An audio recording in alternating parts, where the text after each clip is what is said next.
বাংলাদেশে ২০২৬ সনের ফেব্রুয়ারি মাসে যে জাতীয় সংসদ নির্বাচন হতে যাচ্ছে, সেখানে বিভিন্ন নির্বাচনী জোট হবে। সেই নির্বাচনী জোটে সিট পার্টির ভবিষ্যৎ কী? সম্মানিত দর্শক, আপনাদেরকে আন্তরিক শুভেচ্ছা জানিয়ে আজকের আলোচনা শুরু করছি। আজকের আলোচনার বিষয়টি একটু অন্যরকম। আমি আজকে বিষয়বস্তু ঠিক করেছি যে বাংলাদেশে আগামী নির্বাচনকে সামনে রেখে নির্বাচনী জোট এবং সিট পার্টির ভবিষ্যৎ কী সেখানে। আপনারা হয়তো ভাবতে পারেন যে সিট পার্টি আবার কী জিনিস। তবে প্রথমেই বলে নেই, এই শব্দটি আমার আবিষ্কার নয়। এই শব্দটি আমি ধার করেছি একজন বিশিষ্ট রাজনৈতিক বিশ্লেষকের কাছ থেকে, এবং শব্দটি যথার্থ বলে মনে হয়েছে বলে আমি আমার এই আলোচনায় পিক করেছি বা এখানে এই বিষয়ে আলোচনা করার জন্য সিদ্ধান্ত নিয়েছি। সিট পার্টি বলতে আমরা যাদেরকে বুঝি সেটা হলো যে, আপনারা সবাই জানেন বাংলাদেশে কিছু রাজনৈতিক দল রয়েছে, বামপন্থী কিংবা ডানপন্থী কিংবা মধ্যপন্থী। এইসব রাজনৈতিক দলের তাদেরকে বলা হয় এক নেতা এক দল। অর্থাৎ তাদের সমর্থকের সংখ্যা কতজন তারা নিজেরা কখনো সেটা প্রকাশ করেননি এবং আমরাও দেখতে পাইনি।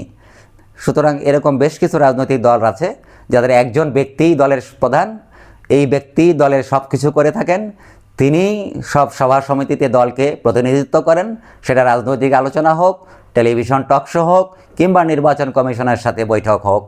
সুতরাং এই দলগুলিকে সিট পার্টি বলা হচ্ছে। একটু পরে আমি আরও ব্যাখ্যা করব কেন সিট পার্টি তাদেরকে বলা অনেকটাই অ্যাপ্রোপ্রিয়েট।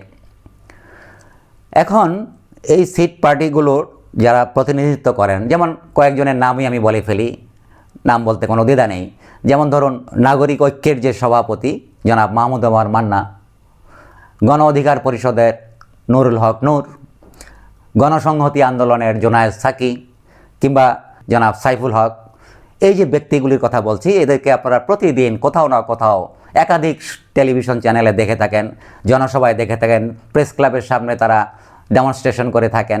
কিন্তু ঘুরে ফিরে তাদের দলের দ্বিতীয় কোনো ব্যক্তিকে আমরা আর সামনে পাই না। এই ব্যক্তিগুলোকে আমরা দেখি। আমি মোটেই বলতে চাচ্ছি না এই ব্যক্তিগুলি যোগ্য নন। এই ব্যক্তিগুলো তাদের নিজ নিজ জায়গায় তাদের রাজনৈতিক যে ধ্যান ধারণা, তাদের যে চিন্তা ভাবনা, সেগুলো খুবই ভালো। কিন্তু মূল সমস্যা হচ্ছে এই ছোট ছোট দলগুলো কখনোই চেষ্টা করেনি তাদের নিজেদের দলকে অনেক বেশি সম্প্রসারিত করতে কিংবা সদস্য সংখ্যা বৃদ্ধি করতে। হয়তো নির্বাচন কমিশনের নিবন্ধন পাওয়ার জন্য যে কতগুলো শর্ত রয়েছে, কোনো রকম কষ্ট সৃষ্টে তারা সেই শর্তগুলো পূরণ করেছেন, যে এতগুলি জেলায় কমিটি থাকতে হবে, এতগুলো উপজেলায় কমিটি থাকতে হবে। কিন্তু আমার কাছে সন্দেহ রয়েছে যে তারা যা দেখিয়েছেন আদৌ সেখানে তাদের সেই সমস্ত কমিটি এবং সেই সমস্ত সংখ্যক সদস্য রয়েছে কিনা। এখন প্রশ্ন হচ্ছে, এই যে ভদ্রলোকেরা, এই যে রাজনৈতিক ব্যক্তিরা রয়েছেন, তারা গত 17 বছর যেহেতু বিএনপির সাথেই তারা অধিকাংশ সময় সমান্তরালভাবে বা যুগপৎ আন্দোলন করেছেন, এবং বিএনপি ঘোষণা দিয়েছে যে তাদের সাথে যারা ফ্যাসিবাদ হাসিনা বিরোধী আন্দোলনে মাঠে ছিলেন তাদেরকে কোনো না কোনোভাবে তারা তাদের যে নির্বাচনী জোট, সেই জোটের মধ্যে আনবেন এবং তাদেরকে কিছু সিট তারা ছেড়ে দেবেন। এই যে কিছু সিট ছেড়ে দেওয়া, অর্থাৎ একটি সিট পাওয়ার আশায় এসব ব্যক্তিরা কখনো জামাতের সাথে, কেউ কখনো বিএনপির সাথে, কখনো জাতীয় পার্টির সাথে, কখনো আওয়ামী লীগের সাথে তারা একাকার হয়ে যান। অর্থাৎ তাদের একমাত্র টার্গেট হচ্ছে একটি সিট পেতে হবে। একটি সংসদীয় আসনে একটি সিট পেলে তারা খুশি, কারণ তারা এককভাবে একক দল থেকে, নিজের দল থেকে নির্বাচন করে কখনোই তারা এই সিট পাবে না। সুতরাং এই সিটের আশায় তারা এক এক সময় এক এক রকম ভূমিকা দেন, কখনো বিএনপি, কখনো জামাত, কখনো আওয়ামী লীগ, কখনো জাতীয় পার্টি। আর এই কারণেই তাদেরকে সিট পার্টি হিসাবে আখ্যা দিয়েছেন যে ভদ্রলোকের কথা আমি বললাম, যে রাজনৈতিক বিশ্লেষকের কথা বললাম। আমরা দেখছি যে হয়তোবা এই যে ব্যক্তিরা রয়েছেন, সিট পার্টির প্রতিনিধি যারা রয়েছেন, তাদের রাজনৈতিক যোগ্যতা অভিজ্ঞতা কোনো অংশে কম না। তারা যদি সংসদে আসতে পারেন সংসদ সদস্য হিসাবে, তারা হয়তো জনগণের পক্ষে কথা বলবেন, তারা তাদের অনেক বিষয়ে জনগণের পক্ষে আওয়াজ তুলবেন, সেটা সত্যি। কিন্তু নির্বাচনে তারা এককভাবে ক্ষমতায় আসার যোগ্যতা তারা রাখেন না। সাম্প্রতিককালে আপনারা জেনে থাকবেন যে নির্বাচন কমিশন একটি বিশেষ অধ্যাদেশ জারি করেছে, যেটা বাংলাদেশে আগে কখনো ছিল না।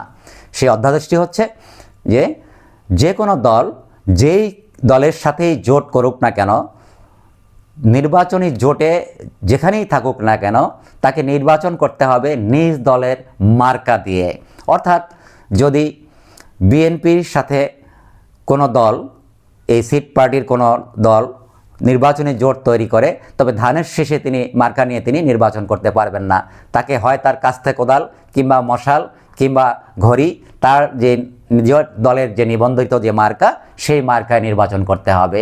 এবং এই ঘোষণার পরে, নির্বাচন কমিশনের এই অধ্যাদেশ জারির পরে, এই সিট পার্টির প্রতিনিধিরা খুবই বিচলিত হয়ে পড়েছেন। কারণ তারা মনে করেন তাদের মার্কা এদেশের কেউ চেনে না, জানে না, এবং এদেশের মানুষকে তাদের মার্কা চেনানোর জন্য কিংবা জানানোর জন্য যথেষ্ট ভূমিকা, যথেষ্ট কাজ তারা করতে পারেননি। তারা ওই সব সময়ই বড় দলগুলির মুখাপেক্ষী থেকেছে। আমরা জানি এটা যে আওয়ামী লীগ যখন ক্ষমতায় ছিল তখন 14 দলীয় একটি জোট ছিল। শেখ হাসিনার মতো মানুষ একসময় ইনু মেনন সাহেবকে বলতে বাধ্য হয়েছেন যে কত বছর আর আমাদের সাথে থাকবেন, আমাদের মার্কা নিয়ে নির্বাচন করবেন, আপনারা এত বছরেও নিজের দলটাকে পরিচিত করতে পারলেন না, নিজের মার্কাটাকে পরিচিত করতে পারলেন না, এইভাবে তাদেরকে নিয়ে উপহাস করেছেন।